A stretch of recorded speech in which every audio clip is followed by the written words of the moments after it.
Après que les enfants d'Israël furent entrés en Canaan et que la guerre eut cessé, tout le peuple se rassembla à Shilo pour y dresser la tente d'assignation. Josué 18:1.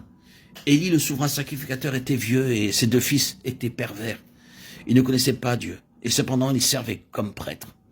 Élie ne fit rien pour remédier à cette situation car il honorait bien plus ses fils que Dieu lui-même. À cause de tout cela, un homme de Dieu prophétisa plus tard en ces mots. Tu verras un adversaire dans ma demeure, tandis qu'Israël sera comblé de bien par l'Éternel. Et il n'y aura plus jamais de vieillard dans ta maison. 1 Samuel 2:32. Le jeune Samuel était au service de l'Éternel devant Élie. La parole de l'Éternel était rare en ce temps-là. Les visions n'étaient pas fréquentes. En ce même temps, Élie, qui commençait à avoir les yeux troublés et ne pouvait plus voir, était couché à sa place. La lampe de Dieu n'était pas encore éteinte. Et Samuel était couché dans le temple de l'Éternel, où était l'arche de Dieu. Alors l'Éternel appela Samuel et répondit, me voici. 1 Samuel 3:1-4.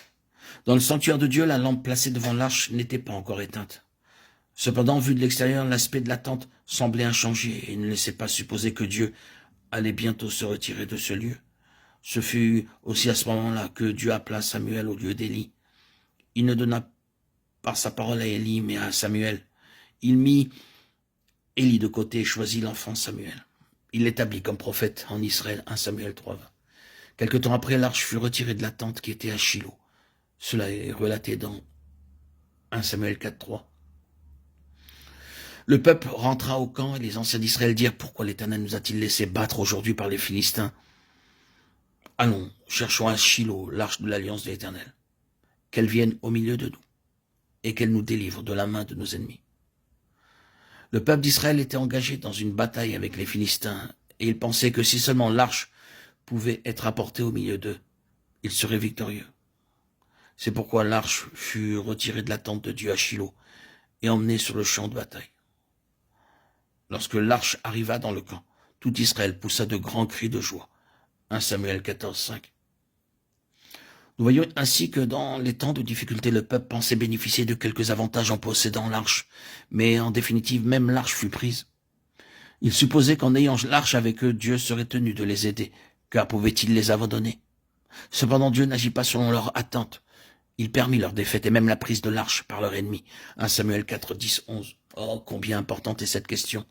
Si quelqu'un s'imagine pouvoir être victorieux en répétant en vain des paroles telles que « Au nom du Seigneur », Dieu est certainement avec nous. Il commet la même erreur que firent les Israélites.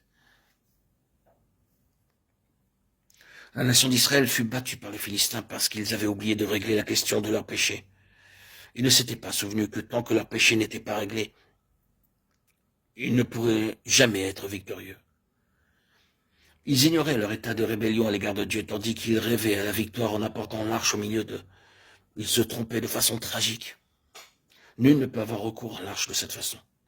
Rappelons-nous toujours que les choses spirituelles ne sont pas matière à pouvoir être utilisées par la chair. Le nom de Christ ne pourra jamais être d'aucun secours à la chair. Si quelqu'un pense tirer quelques avantages des choses spirituelles ou se servir du nom du Seigneur, il sera totalement défait.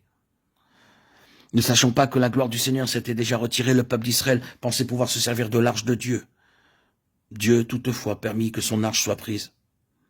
Comprenons bien que le Seigneur ne laissa pas la tente de Shilo parce que l'arche avait été prise, mais plutôt que l'arche fut prise parce que le Seigneur avait premièrement abandonné Shilo. Psaume 118, 60, 61. Une fois parti de Shilo, l'arche de Dieu n'y retourna plus jamais.